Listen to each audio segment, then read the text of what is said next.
Mesdames, Messieurs, bonjour à toutes et à tous. 3 projets sur la biodiversité, les changements climatiques et la dégradation des terres viennent de bénéficier d'un financement de 5 milliards de francs CFA, enveloppe mise à la disposition du Burkina par le Fonds mondial pour l'environnement.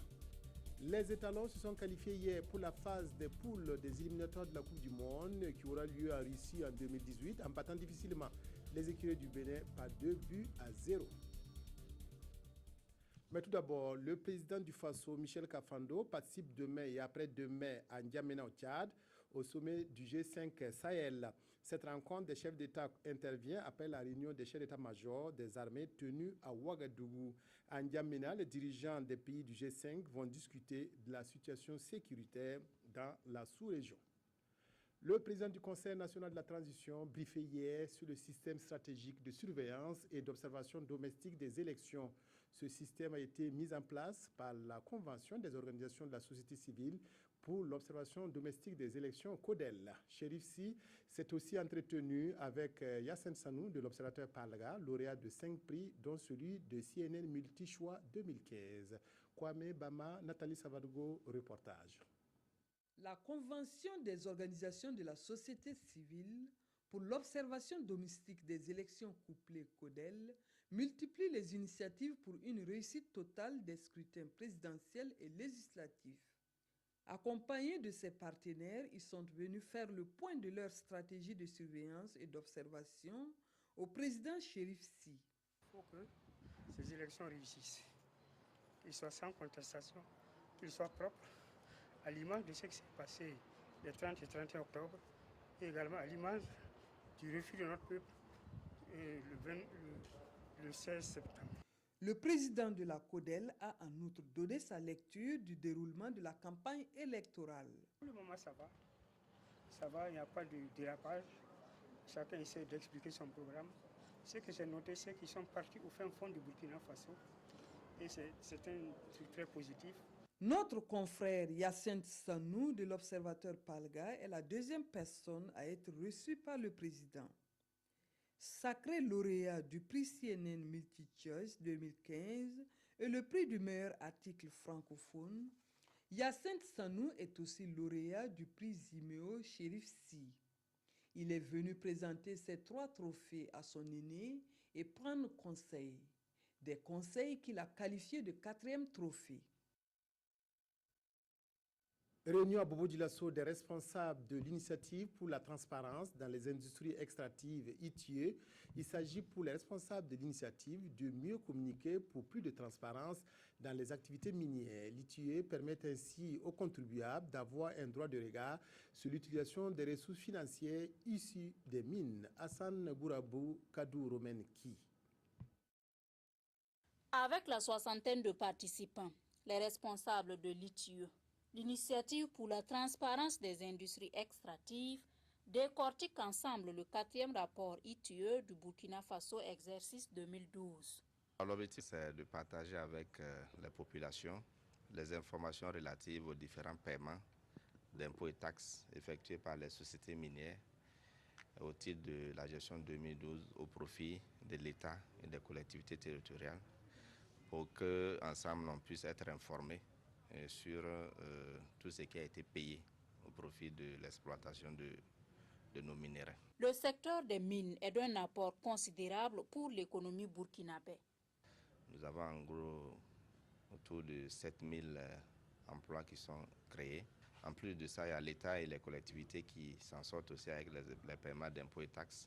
En 2012, l'État et les collectivités ont encaissé en gros 184,4 milliards de francs CFA. Un apport qui, selon les participants, reste peu satisfaisant au regard du boom minier constaté ces dernières années au Burkina Faso.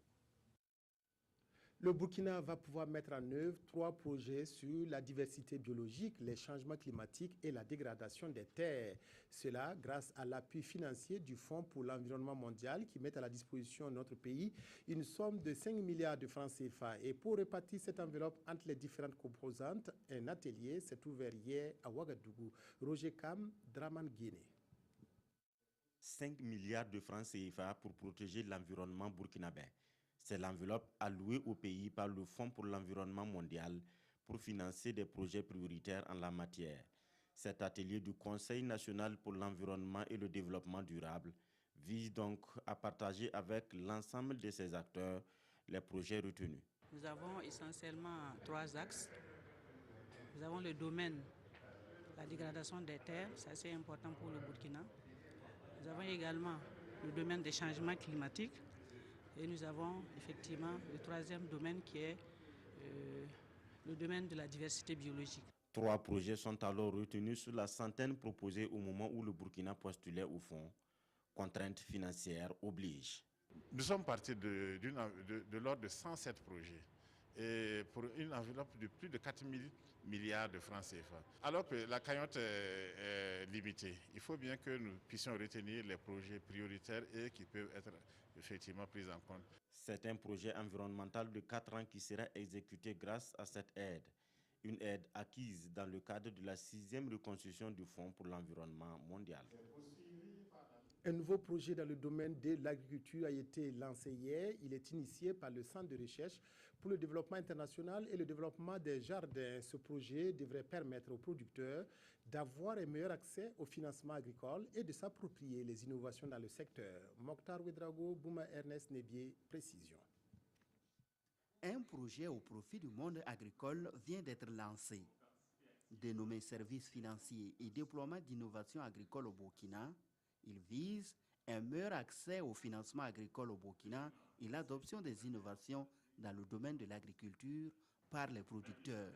Aujourd'hui, c'est de justement développer, d'échanger pour faire cette synergie et développer ce qu'on pourrait dire un plan de mise en œuvre et vraiment que chaque intervenant puisse se l'approprier et voir les différentes étapes. Le projet, selon les premiers responsables du ministère de la Recherche scientifique et de l'Innovation, est un véritable soulagement pour les agriculteurs. On s'est rendu compte d'une façon directe que malgré tous les efforts que le gouvernement déploie à l'endroit des producteurs, on se rend compte que les producteurs n'arrivent pas à s'approprier les technologies. Pour la simple raison qu'ils n'ont pas les moyens financiers.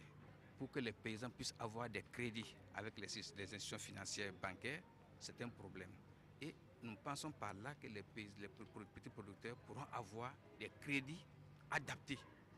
Pour la mise en œuvre du projet sur le terrain, ces initiateurs qui sont le Centre de recherche pour le développement international CRD et le développement international des jardins DID bénéficient de la collaboration du réseau des caisses populaires du Burkina et de l'INERA.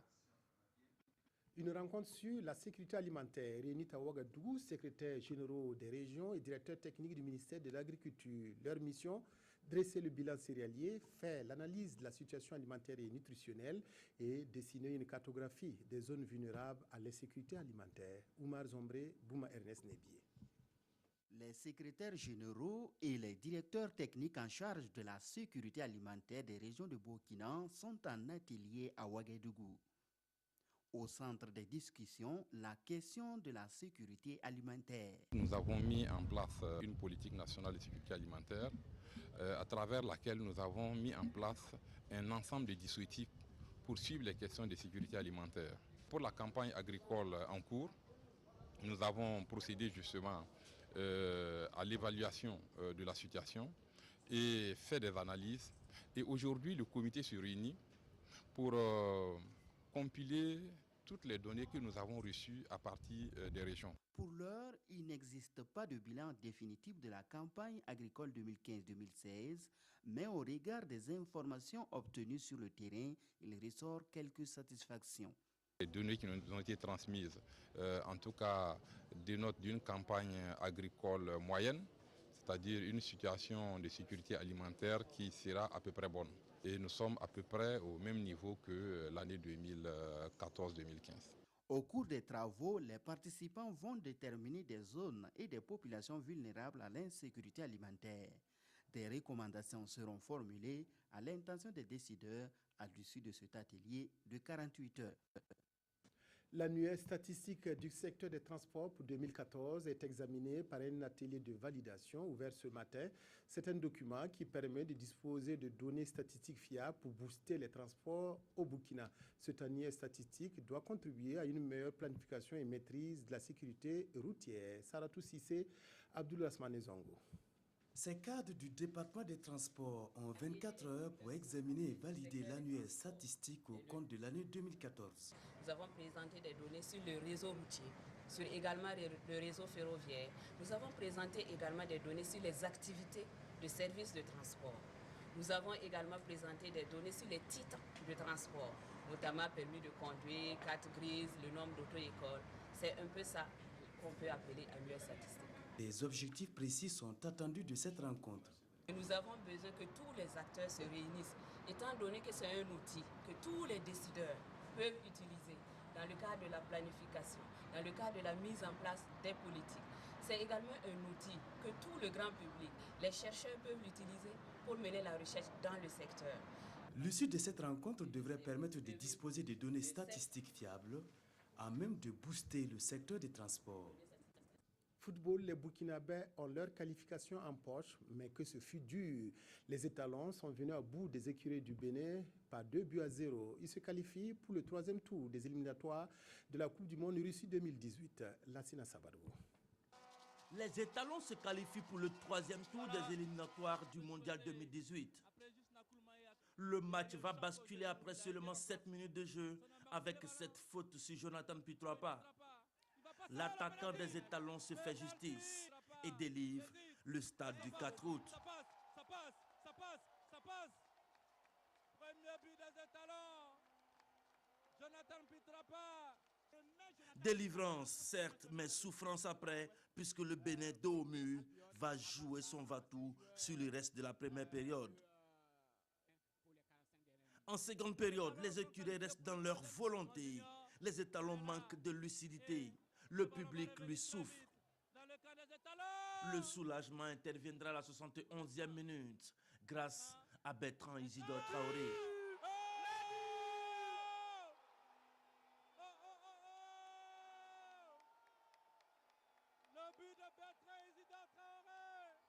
Un deuxième but qui soulage la cuvette du stade du 4 août. Les étalons s'invitent dans le top 20 des candidats à la Coupe du Monde 2018. Victoire certes, mais beaucoup d'interrogations sur la prestation des étalons ce soir. Alors, Lassina Sabadougou, bonjour. Bonjour, Godefroy. Alors, la première interrogation, est-ce que la sérénité est de retour dans la maison étalon? Écoutez, si on s'en tient au résultat de ce match-là, on peut dire que la sérénité est de retour dans la maison étalon. Mais quand on regarde l'ensemble des deux matchs, et à Cotonou et à Ouagadougou, on a encore des questions à se poser. Vous avez vu, c'est vrai, on a gagné, mais on a souffert. On a souffert, les étalons ont eu les 2 buts. Mais en réalité, les Béninois ont véritablement bousculé hier soir cette équipe des étalons. Les Béninois n'ont pas du tout été ridicules. Ils ont montré un meilleur visage qu'à Cotonou. Les étalons ont dû puiser dans les ressources pour gagner ce match. Je voudrais vous répondre, je vous dirais que la sérénité n'a pas encore gagné la maison étalon parce qu'il y a encore beaucoup de boulot. Elle s'installe. Elle aurait pu s'installer parce que, Godefroy, on l'a dit hier, il y a eu un incident qui s'est passé au stade du 4 août entre Guénotre et Alain Traoré qui devait rentrer et qui a eu des mots pas très gentils à l'encontre de son... Ah, c'est sur le banc.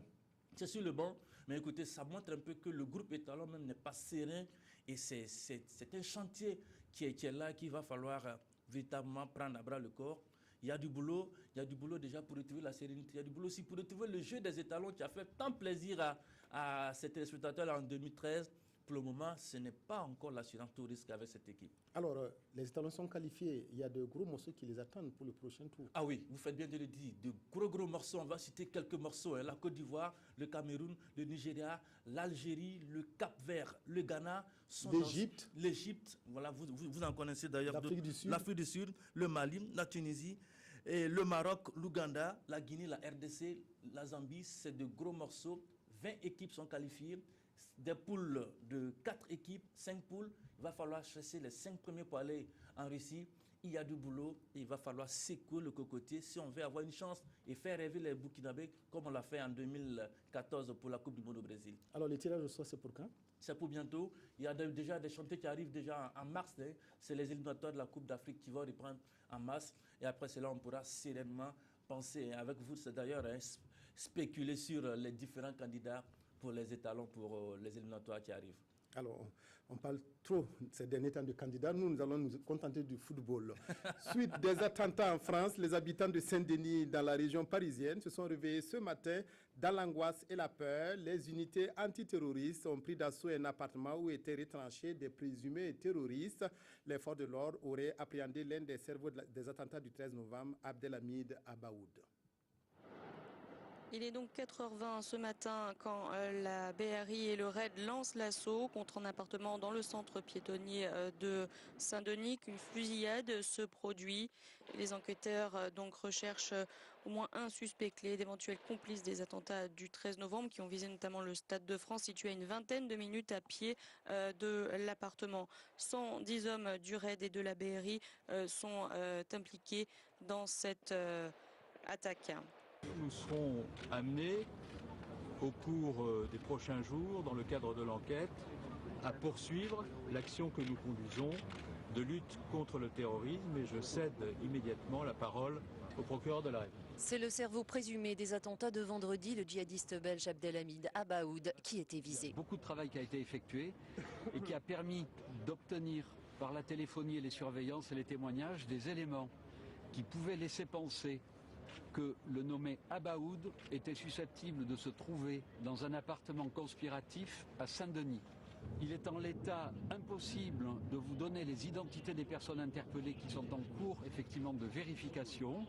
Tout sera fait pour déterminer qui est qui et en fonction des examens de police technique scientifique, on vous dira qui se trouvait dans l'appartement et quelles conséquences il y a lieu d'en tirer pour le développement des investigations. Des déclarations formulées alors que les opérations de sécurisation se poursuivaient à Saint-Denis. La revue de presse des quotidiens de ce mercredi avec Sibidi Issa Lankwandé, une revue de presse exclusivement consacrée à la douloureuse qualification des étalons pour la phase de poule des éliminatoires de la Coupe du Monde Russie 2018. Éliminatoire mondial Russie 2018, les étalons valident leur ticket pour la phase de poule. Et les parutions du jour en font écho. Que ce fut laborieux pour les étalons, s'exclame l'observateur Palga. C'était un match à ne pas rater pour les locaux et les vice-champions d'Afrique 2013 ont répondu en battant leurs adversaires par 2-0. Mais que de frayeur note l'Obs pour qui les écureuils ont bien failli broyer de l'étalon, comme de la noisette, tant ils en ont fait voir au poulain de Gernot Rohr. Une qualif et des peines renchérit aujourd'hui au Faso, qui, comme l'Obs, revient sur les difficultés éprouvées par le 11 national face aux Béninois. Une qualification sur fond de polémique, écrit le quotidien, suite à ce qu'il qualifie de mauvaise inspiration d'Alain Traoré. Le joueur s'est illustré de la pire des manières, note le journal. Appelé à faire son entrée sur la pelouse, il a royalement ignoré son entraîneur, jouant même des coudes pour l'écarter. Face à ce comportement, le coach a tout simplement décidé de ne plus le faire jouer, précise le quotidien. Une attitude décriée et sifflée par le public, certains demandant même que le joueur soit banni du groupe pour son comportement, de nature à diviser le groupe, conclut le journal. Décidément, le germe de la contestation a définitivement gagné le monde du sport burkinabé. Après la petite reine, c'est le monde du tennis qui est en ébullition. Des professionnels de la discipline demandent la démission du président de la fédération.